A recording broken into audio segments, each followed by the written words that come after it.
Hello everyone, this is the Crimson Cure, welcoming you to the Crimson Tower, a place where we keep a feminine foot on the neck of the gynocracy, feminism, and black male misandry.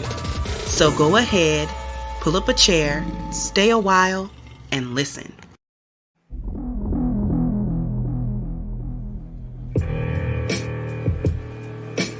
See, wherever I go, stay ready, stay alert, always prepared for whatever. I see you. There's a seat right here. I can see from all angles. I'm ready. It's time to get down to business. Game time. Hi, honey. I know you just made it to the library, but love of my life, my hero, my lion, you forgot your A game. So come home, take it, and then you can go and conquer the world, black man. Oh, and one more thing. Would it kill you to just wear some socks? I'm just saying. Love you. And can you bring home some milk? Oh, man. She's killing me. Okay, I'll go back. I'm gonna get my A game. I'm not putting socks on. I'm good. I'm fly. I'm fresh. I'm gonna stop at 7-Eleven and get some milk.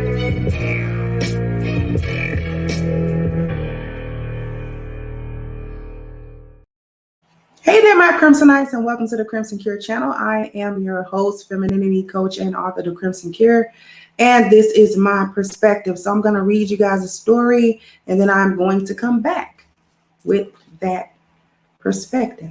So let me go ahead and share.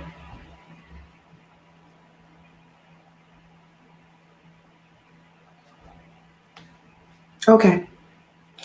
NYPD, woman shoots another woman in the head on a Brooklyn street.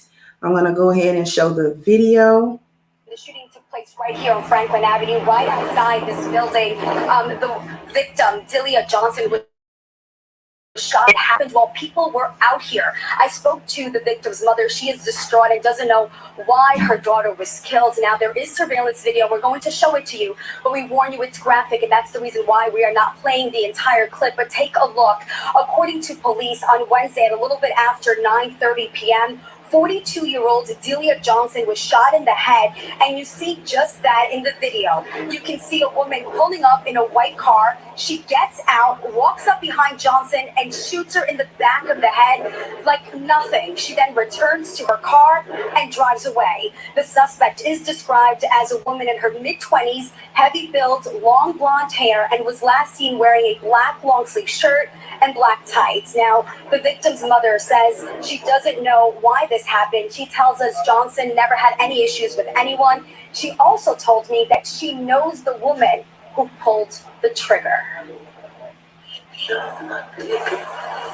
this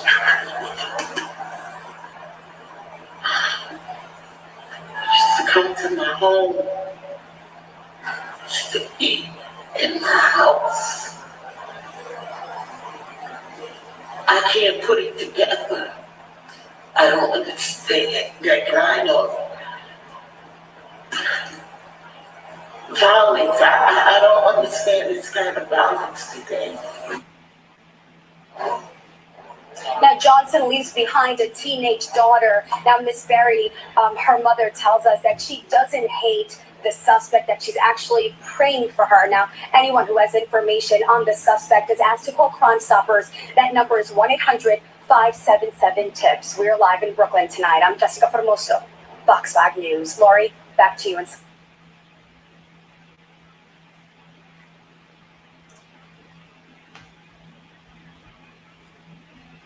All right, Jessica, thank you. Okay. So that was the clip. So on Wednesday night in Brooklyn, a woman wearing black leggings, a silver belt, black and white sneakers, and a big white purse got out of a double parked white sedan, walked around a parked BMW, stepped onto the curb, walked across the sidewalk, pulled a small handgun from behind her back and put a bullet in the back of the head of the woman chatting with some people by a stoop. The shooter then turned around, got into the driver's seat of the car, and drove off. She did all this in front of several witnesses and video cameras. The NYPD released video footage from those cameras showing a shocking execution-style murder of Delia Johnson, who was 42. Now, didn't they just say that lady who shot was in her mid-20s? Together, okay, anyway, we wait, hold on. I hate it when they just start the video back. Anyway, the NYPD released video footage from those cameras showing the shocking execution-style murder of Delia Johnson, 42, on Franklin Avenue in Crown Heights at about 9:40 p.m. on Wednesday. Johnson's mother, Delia Berry, believes her daughter knew the killer. She shot my baby in the street. She used to come to my home, eat in my house, Berry told Fox 5 Jessica Formoso. I can't put it together. I can't understand. I don't understand that kind of violence today. Johnson's brother told the Daily News he believes the killer followed his sister from a neighborhood funeral that they had both attended. She was at a funeral early in the evening for an old neighborhood friend to pay her respects, and then this happened, Mathis Johnson told the paper. It was horrible. That lady executed my sister. Johnson leaves behind several family members, including a teenage daughter. If you have any information about the case, you can contact NYPD's Crime Stoppers. Okay.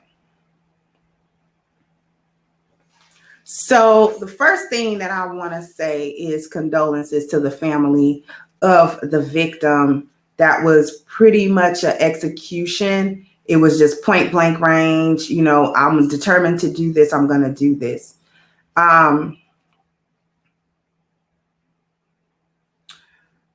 There are some issues, obviously, that we can see presented here. And I'm going to start with a question. Are Black women the new street thugs? Are they the new thugs, the street dudes? And I asked that question because that's something that would have been you worry about dudes doing that when they're gang banging or when there's a gang war or something like that going on. You might get somebody pull up on somebody else and just blast. Okay. So that's where that question comes from. Are they the new street dudes? And like, that's a serious question. And then we got a couple of things going on. What's with this murderous mindset? Now, no one has given any illusion as to what this murder what might have been the motivation for her to do that. But come on. You're going to walk up to somebody that you know, not a stranger, you know the mama, you know the family, y'all just left a funeral. Like, what's going on in these women's minds? What's going on with these females' minds today? That things have to be resolved with a murder. Your man cheat on you, don't just leave a relationship, kill him. He don't give you good child support the way you want it and blase blam. Don't try to fight it in court or do something else non-lethal. Go try to run him over with your car. Your friend do something to you, whatever it was. Don't talk about it or maybe even let the friendship go. If it's that serious, go blow her brains out. What is with this murderous mindset? And it's really disturbing that it's the women with a lot of this murder on the brain. When they don't want to deal with somebody, or when they tired of somebody, or when they feel like somebody did something to them, their instinct is to kill that person rather than to resolve the issue in a better way than that. Just read you the story the other day about the woman who killed her sister's kids because she didn't want to deal with the kids instead of giving the kids back. Why wasn't giving the mother her children back an option? The only option was to actually torture the kids to death and kill them, then carry their bodies around. Like, what is with the psychosis? We just got a bunch of mentally unstable, snap at the drop of a hat, females walking around here acting like they sane. And I think that's the scariest part. They acting like they sane. This is a woman who would have pulled up in any store and shop, and you wouldn't have looked at her funny. You wouldn't have known that she had it in her mind that whatever was going on between her and Delia, she was going to kill her. 9 times out of 10, it's probably over either money or a man. Okay, mark my words. It's either going to be money or a man. That's what they killing for nowadays. Money or a man. And that's the sad part. I bet you anything. Here's the next thing. Why haven't they apprehended her yet? If the family know who she is, then she shouldn't be hard to track. You on video camera and the victim's family know exactly who you are. The police will be everywhere this chick go. All at work, all at home. She ain't skipped town because she wasn't worried about it. She casually shot that woman and then walked back to the car. She didn't run. So she either didn't care about getting caught or felt like she wasn't going to get caught. She's not going to be punished for that. It's one of the two. But the thing about it is, she hasn't been apprehended yet. I noticed another thing. Is her identity being protected? Because if the family know who she is, why they ain't put no name out there and say, okay, this is who we're looking for. They said she was in her little 20s or whatever, which is interesting to me that a 42-year-old woman has a woman in her mid-20s as one of her like good friends that come over her mama house and all that kind of stuff. Like, that's a little weird to me. But anyway, I'm trying to figure out, is her identity being protected or what? Because nobody put her name out there. You mean tell me the mom and the brother don't know her name? Or did the news just decide we're not going to put a woman's name out there? Like, I'm trying to figure out what's with no information. So you want me to call Crime Stoppers, but with what information? You ain't even really telling me nothing. And the family know who she is. So nobody knows. There was no, if you check Delia's phone or anything like that, you don't have a contact for this woman or a text thread, anything where you can find the motive or anything. I'm just concerned that her picture and her name is not up there, because if she know who she is, if the victim family know who she is, then it shouldn't be difficult to pull a picture and a name and put it up there and be like, okay, this is who we looking for. If you see this suspect, call us and let us know. So that's a little interesting to me. So here's my perspective on this whole thing. Not only is it the murderous mindset that disturbs the mess out of me, because what is with these black women with this killing? See, this is why I don't get into altercations or nothing like that, because I feel like I'm not going to be able to say a few words and walk off. I feel like if something goes down in the street, and thank goodness I don't have altercations when I go places, but just in case, it's like, you know, if somebody say something or do something to me outside, I feel like, what are my recourses? Because y'all will kill somebody and it won't be me. So I don't know what to tell you. I don't understand this murderous mindset. This is why I go places. I go outside of, you know what I'm saying, the area to when I want to go to stores and things of that nature. So I have to worry about running into anything. But this is not even a stranger situation. This is a situation where they knew each other. So again, here's my perspective. It's not only the murder for me. It's the toxic fake masculinity. This is why I asked the question that I asked. Are these black women the new thugs? Because that's that thug mentality. That's that I'm gonna get you. I'm going to pull up on you. I'll blast you. That type of thing. That was made popular in our culture through gangster rap and all of this other type of stuff, where you will just pull up on somebody and spray, or you will pull up on somebody and do them real quick, and all of that type of stuff. Like, what is with, and I'm saying it's toxic, fake masculinity, because this is not something that men are always doing, especially if they not in like gang culture or anything like that, or just already criminals. But your average guy is not just walking up to another guy blowing his brains out. What happened to an argument? I'd rather have one of them, as uncouth as they are. At least both parties are alive when it's done.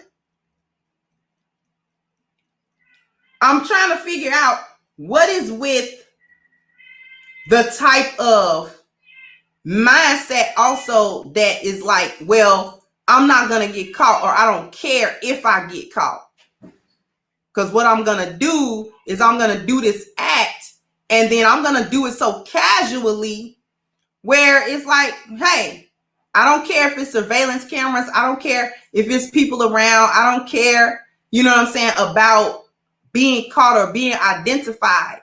This is the privilege that I feel. This is the entitlement that I feel, that I should be able to do this really without no worry about a consequence. All I got to do is lay low for a little bit. It'll blow over. People won't be looking for me that tough. The chaos that we're living in has reached both a dangerous and unsustainable level. Like, we can't sustain this type of stuff. So what do we do about it? What's the solutions? We have to take a look at what our culture allowed as Black people and what it condoned. Because it's been condoning violence for a minute. Now, people want to say what they want to say about rap or hip hop or whatever you want to call it. And it's not the fault of the music or whatever. But at the same time, that's almost like dismissing the fact of social programming. It does have an effect. What we see, what we hear, what we talk about, what we listen to, how we interact, where we go, the environment, all of these things inform what we believe in and thus how we behave. So we need to start taking a step back, all of us, to see, what do our culture really condone? Because you can't say it don't condone this type of stuff, because we talk about it all the time. It's in movies, it's in music, it's on social media. So we can't say that we don't condone killing, because we talk about killing 24/7. And it's actually condoned. Just to bring it up, because it's recent, the whole thing with the baby. They try to cancel him for saying something quote unquote homophobic, which I didn't see where it was. But they don't cancel him about talking about killing all the time, or shooting, or this or that. They don't cancel him for that.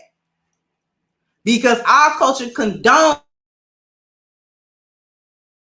this type of on another. And so we're going to have to step back and take some looks at that. But in order to rectify what we're looking at, or even really understand what we're looking at, we're going to have to understand the concept of biology, culture, and environment, and the transformative effect of the biocultural. And I've got a playlist that you can check out if you want to know more about this. But we're going to have to actually become more aware of those three things and how those things interact and how we're affected by them. Because if we can't understand that, then we don't know what to do with our culture. It's just going to keep descending into this madness that we do. And then that we turn around and defend as well.